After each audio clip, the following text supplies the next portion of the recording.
Welcome to Disability Clinic, where lifelong learning is accessible to everybody.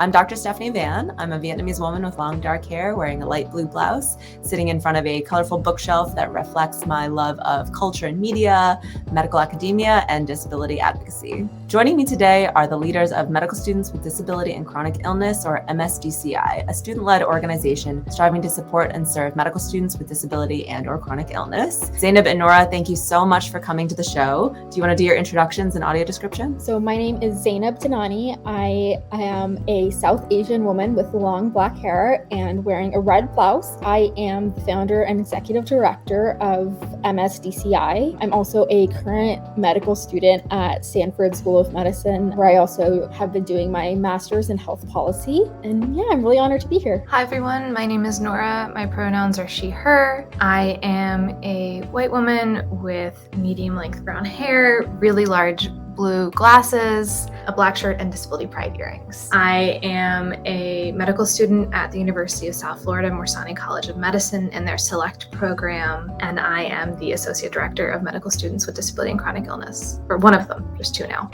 which is exciting. I'd love to hear just how MSDCI formed, how it was created. Were you both kind of there for it, part of it? So MSDCI started, MSDCI National, I should say, started officially in the summer of 2019. It kind of came about because I had started medical school in 2018 at Stanford. And that same year, 3 students, Claire, Stephen, and Maite, had started a medical students with disability and chronic illness group at Stanford called Stanford MSDCI. As an incoming M1, I found it really comforting, and I also found it a little bit nerve-wracking because it was weird for me to see people be so open about their disability because, I'd experienced some negative connotations and questions around chronic illness while I was on the interview trail, and I very much did not intend on kind of sharing any details about having a chronic illness. I very much planned on keeping that to myself, and it was something that even in undergrad, outside of a very close handful of friends and my family, nobody really knew that I had a chronic illness, and it wasn't something that I disclosed particularly. And I remember talking to one of my friends from college that ended up at the same medical school, and I was talking about, whether or not I should go, and I was like, I don't know, I don't know if that automatically means that I'm public about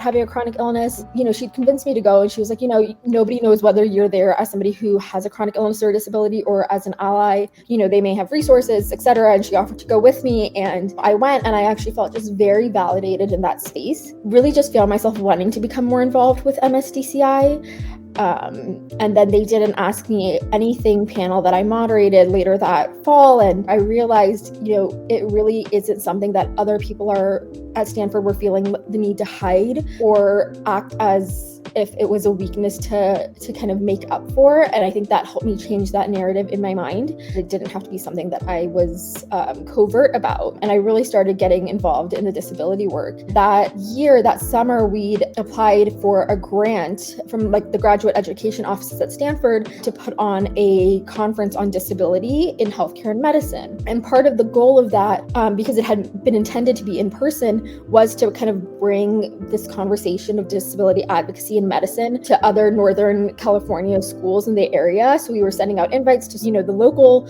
medical schools and medical community, and had planned that conference for April of 2020, which, as we all now know, was also the start of the pandemic. So we ended up canceling that conference and then deciding to actually revamp it as a virtual conference for June of that same year. And so what started as MSDCI National with the initial intent of just reaching out to a handful of schools in Northern California turned into being in touch with students from schools all across the country to build this national network. We now have roughly 30 chapters, expanding from beyond community work to also advocacy and research and education. It's been a long, really fun journey, but also was definitely a bit of a gamble at the beginning. I love that your journey has come so far from that initial, should I even engage with this group? Is this even something for me? And now you're turning this into you helping other people kind of step into that mindset. That is amazing. Nora, what's your story with MSDCI? So I started med school in 2020, like the summer of 2020, and I'm also chronically ill and disabled, and the pandemic did not help that, and moving to a new place for med school didn't help that, so I took a leave of absence to just kind of get all the health stuff under control and be able to come back and be the version of myself that I wanted to be in med school. I was in a lot of doctor's appointments, a lot of like allied health professional appointments, and I've been chronically ill for a really long time, but it was the first time I'd had that like level of ableism from a lot of different directions. I got really annoyed really quickly. And so I was gonna start a chapter of something at my school. I was gonna found something, I was gonna do something new. And my dad sent me an article about Lisa Meeks and was like, maybe you should talk to this person. And so I sent her an email and she was like, maybe you should talk to Zainab because they're doing cool stuff over there. And I was initially like, they're at Stanford and they're doing all this stuff. And like, I want to be my own person and I want to do my own thing. And then I met Zainab and I was like, oh no, she's cool. I'd like to work with them. I don't want to do this on my own. Because why would I want to do things on my own when I could do things with a group? And I was on the first board as the director of advocacy and education. And then last year, I replaced Sandy Carpenter, who's amazing, who I think you know, as associate director. And I am still associate director this year. So it's been a really wonderful progression and a really wonderful community. And I'm really grateful to Zainab for starting it and for letting me be a part of it. I'm hearing from both of your experiences. I mean, ableism is the big elephant in the room when we're talking about disability advocacy, and then especially in medicine and healthcare spaces, thinking, okay, what are people going to think about me? I'm going to face judgment, scrutiny. You're already kind of telling me a big way to kind of navigate that barrier is to band together with people, with like-minded people and find that community. Are there other sort of tips you've had from your experience about, navigating a very ableist healthcare culture?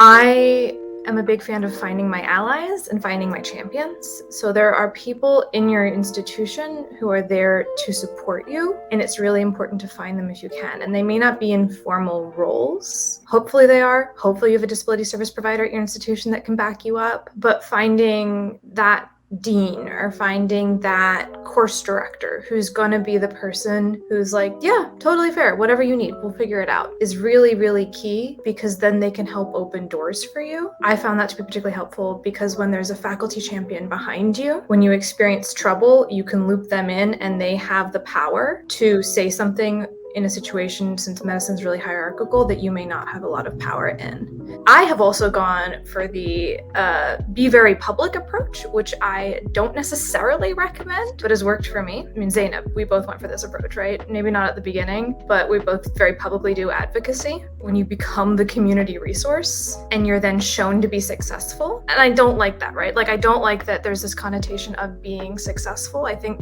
that's this whole thing about like minority stress and like, if you're going to do it, you have to be the best at it or be successful in some way. You can't just be mediocre.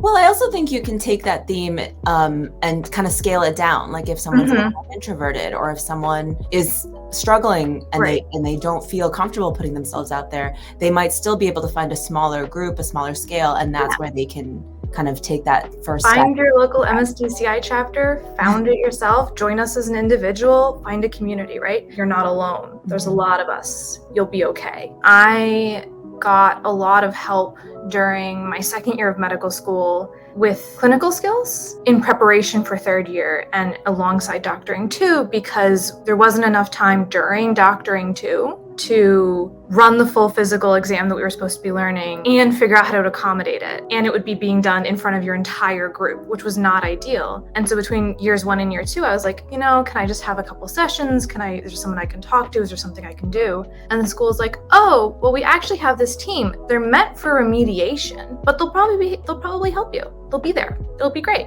And I wound up working with them for an entire year. And they really got to know me and we really got to brainstorm.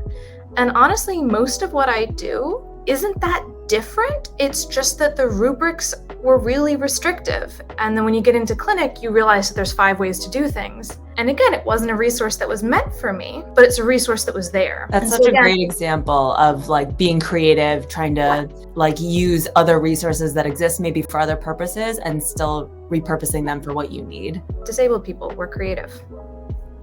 You mentioned for folks who are a little bit more introvert, and I do think I am a little bit of an introvert. And I think that was honestly part of the difficulty for me, even when creating MSDCI, was kind of overcoming that. But that being said, I think for me, I kind of found individual supporters. And even within my school, I would say while I, do a lot of disability work, I still stayed a little bit more in the background. I was maybe a little bit quieter because I knew that was where my comfort level was. And I decided to be okay with that and give myself the grace to know that happens. And I understand the frustration. And I've talked to students who feel this both in relation to disability, but also in relation to other underrepresented minorities in medicine, of being kind of known as the X girl or the X guy, right? And that wasn't necessarily something that I wanted for myself. And I also don't think it's necessarily fair to a person for that to become their identity.